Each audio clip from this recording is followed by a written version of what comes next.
Hey there. Today we are talking about 4 important ways that confident people are going to be different from desperate, needy people in, damage control mode when it comes to connecting with their ex and how they bring themselves to this whole process of getting back together with their ex. This is going to be really interesting. Please stay tuned and watch this through the end. I want to make sure that you're not making any of these mistakes that desperate kinds of people make.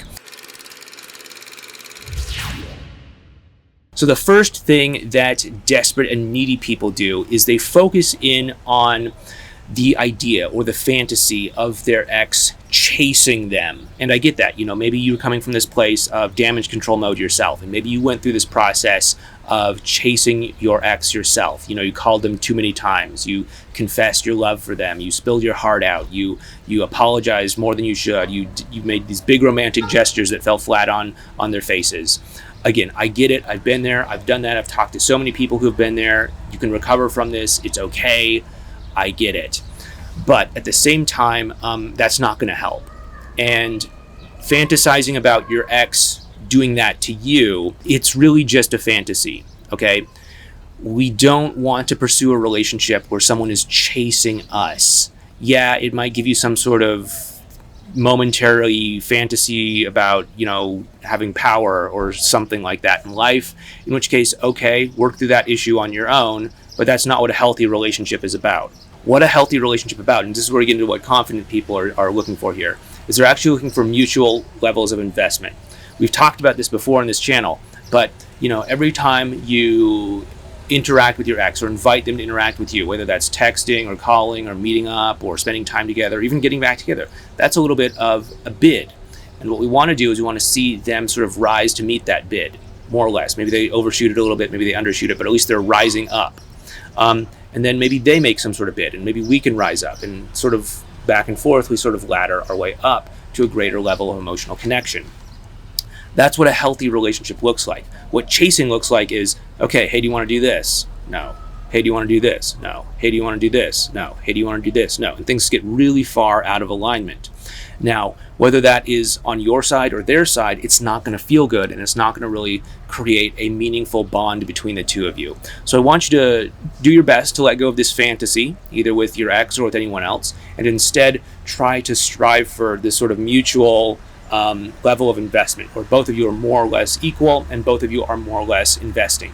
If your ex isn't rising to meet that investment, I don't want you to be doubling down, tripling down. I want you to be cutting your losses, lowering your level of investment, and maybe trying again later to see if maybe they're in a better mood, to see if maybe their schedule chilled out, to see if maybe they understand that, hey, you're not just going to chase them or whatever. And that is probably going to help you a lot more. The second thing that desperate and needy people do in this whole process of getting back together, I use the air quotes on that because, again, you're not a desperate or needy person. You're just exhibiting those sorts of behaviors. But anyway, that's a distinction for another day. But the other thing that they do is they look for external validation. They say, oh yeah, like he's initiating text with me, that's a good sign. Or, oh yeah, she's flirting with me, that's a good sign. Or, oh yeah, they want to get together with me for coffee, that's a good sign. Or, hey, they confess that they miss me, that's a good sign. They broke down in the middle of the night and they called me and they said they miss me so much, that's a good sign. That's looking for external validation. And sure, if something like that happens and it feels good, celebrate it, right? If something makes you feel good, celebrate it. But don't get caught up in that being your milepost that says you're doing the right thing. Because external validation, it's either going to show up or it's not going to show up. What you want to do is you want to say, okay, all I can really do is focus on bringing the best of myself to this interaction, to this situation, to this dynamic. How is it I want to show up? Who is it I want to be? Do I want to embody love? Do I want to embody connection? Do I want to embody authenticity? Or do I want to embody mind games? Do I want to embody external validation seeking behavior? Do I want to embody neediness? Do I want to embody desperation? Do I want to embody something like I'm not worthy? Because we get these choices in a moment by moment basis. How are we going to show up? Who are we going to get to be? Now, obviously, I would say that the best ideal thing for you to embody is love, connection, authenticity, self-love, appreciation, I am enough, all that sort of stuff. And I would obviously not encourage you to embody mind games. I'm not enough. Whoever cares the least controls the relationship. Men are all the same. Women are all the same. All that sort of stuff. I would encourage you to rise above these lower level emotional states of insecurity, lack, scarcity, etc., and embody what it is you actually want to experience at the other end of this rainbow of emotional connection and relationships and all that. Live in the end as if it has happened now. Live in the outcome that you want as if it has happened now, and bring that energy to the interaction rather than looking for external validation. Because when you have internal validation, when you are bringing the best of yourself right now, then the external environment conforms to match that. And then you'll get all the external validation you need. But if it's the other way around, where you're looking for external validation, you're feeling lack, you're feeling not enough, you're feeling empty, you're feeling unloved on the inside, then you're just going to have more of that reflected back to you in your external environment. And you're going to always find yourself wanting more and more of the external stuff. I made a whole video series on this right over here. It's on the whole topic of how to automatically attract the love that you want in your life. We introduced the whole subliminal reprogramming thing. We'll go ahead and get into that later, but it's a video playlist right up there. The third thing that desperate and needy people do is they plan several chess moves ahead. That is to say, they think, oh, well, if I text them, if they respond, I'm going to say this, but if they don't respond, I'm going to do that. And then if they don't respond, then I'm going to do this a week later. And then if they respond to that, then I'll do this. And if they don't respond, then I'll do that. Then I'll do the other thing. And then if they tell me that they're in a relationship with someone else, then I'll do this. And if they are not in a relationship with someone else, then I'll do that. And if they flirt with me, then I'll do this. And if they don't flirt with me, then I'll do that. And suddenly you have this like branching chain of different options that's confusing and overwhelming. And obviously many of these options are never going to actually unfold in real life. And so you're essentially wasting a lot of mind power and energy focusing in on disasters that may never even happen. I forgot who it was, but someone once said something like, I've known a great many misfortunes in my life, most of which have never happened.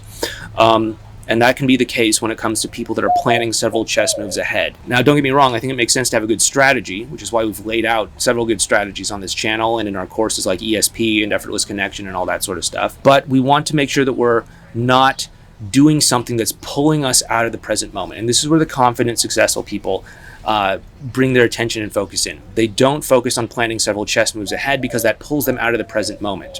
Instead, they stay rooted and grounded in the present moment. They stay rooted and grounded in the present moment because that is where they actually can connect emotionally. That's where the emotional connection happens. The emotional connection is going to happen right now. When you're together with your ex, that's going to be right now. When you're connecting with one another, that's going to be right now. In case you haven't gotten it yet, there's only right now. There's only this one eternal moment that's forever unfolding before us. And if you're not here right now, when they're sitting there across the table because you're planning what are they going to do when I try to kiss them, are they going to give me the cheek? Are they going to actually kiss me? Are they going to tell me to get lost? Are they going to tell me they're dating someone else? If you're not there in the present moment because you're planning so many chess moves ahead, you're going to miss the opportunity to connect. You're going to miss the opportunity to actually be there with them and connect and create a meaningful experience. And because you're so focused on trying to make that meaningful experience happen by planning several chess moves ahead, ironically, you're going to miss the actual window of opportunity, which is right now, to make that actual connection happen. So I need you to drop the planning, and I want you to really start to just live in the present moment. And if you start working on a lot of the advanced relational skills and things like that we talk about on this channel, you're going to be able to automatically respond in the right way so that you don't have to plan several chess moves ahead, and you actually can give yourself permission to just relax into that present moment. By the way, before we go ahead and continue on to this last distinction between needy and desperate people versus confident, successful people, please make sure you hit that thumbs up button for the YouTube algorithm, and also please make sure you consider subscribing to this channel as well too. While you're down there subscribing, please make sure you hit the bell icon as well so that you can get notified when we publish and upload new content. I also like to live stream, and I love to chat with people in the comment section of the live stream, but you're not necessarily going to know if I'm live streaming unless you subscribe to the channel and hit that bell icon, so please make sure you do that as well too. The final distinction between needy and desperate people versus successful and confident people is that needy and desperate people are very outcome focused. They're very relationship focused. That is to say, they're constantly analyzing and looking at what's happening and saying, is this leading to us getting back together? Is this leading to a commitment? Is this leading to us getting set up to get what I want? Is this leading to something that I would like to experience, or is this not? Is this not leading towards that? Is this looking bad? Is this looking like my chances are getting slimmer? Is this looking like I'm a fool for trying to get back together? Is this looking like something like that? But successful people, confident people, know that the relationship will take care of itself. All they need to do is focus on the quality of the emotional connection. If the emotional connection is serving them and bringing them closer together, that's all they need to focus on. If it's not serving them, if it's bringing them further apart, then they can call that out. They can do what they need to do to invite their partner to step forward and adjust that emotional connection so that it's working for both of you. And as that happens, the two of you are going to get closer and closer together. And as the two of you get closer and closer together, the relationship will take care of itself. But you want to stay focused on that emotional connection rather than trying to analyze everything that's happening to see if it seems good, if it seems bad, if it seems like it's something you want, if it seems like it's something you don't want. Because analyzing things and trying to weigh your odds, weigh your options, those are passive things here. Those are things that passive people do, right? So people will sometimes ask me like, hey, what are the odds that I can get my ex back? I don't know what they want me to say. Like, yeah, it's 70% or whatever. Like, is that going to change anything? Like, if it's 70%, does that mean you're going to keep doing it or give up or whatever? I don't know. The whole mindset of that is like, this is a passive operation and I just have to show up and, Clay, like some sort of doctor or physician or something, is just going to perform some sort of surgery on me, and all I have to do is just be physically present, right? It doesn't work that way. Just like how, nobody says like, yeah, what's the success rate of going to the gym? I mean, it depends, right? It depends what your goal is. Like, you're trying to gain muscle, lose weight, trying to just get in shape, have more, stamina, lung capacity, I don't know. And then, of course, what are you doing when you're actually there? Are you actually doing the right exercises for you? Are you resting? Are you hitting the right muscle groups? Are you, getting in the right nutrition that you need and all that sort of stuff? You're an active participant in your relationship, just like how you are an active participant in your own physical fitness and health. So, what's the success rate of a gym? I don't know. It's about the same success rate as getting back together with your ex or having a relationship that works, right? It depends on what you're willing to do. And if you're willing to focus on the emotional connection and really make sure that you're doing what you can do to maximize that, then that is you showing up at the gym and doing the right things. If you're just gazing at the outcome and saying, well, that doesn't look good, this looks good, I don't like the way that's going, etc., then you're taking the passive route and you're like, well, gosh, doctor, I've got this symptom. Well, I got this symptom. What are the odds that this surgery is gonna save me, right? You want to be an active participant in that. And the way to be an active participant in this is to focus in on the emotional connection and to really do that, as we've talked about so many times in so many other videos in this series. But what I want you to do next is I want you to go ahead and check out this video series right over here on how to automatically attract love into your life. We talk about your way of being. We talk about how that is critically important in creating the connection that you're looking for. So please go ahead and check this video series out right here. I'll see you over there. Take care. I'll see you on the other side.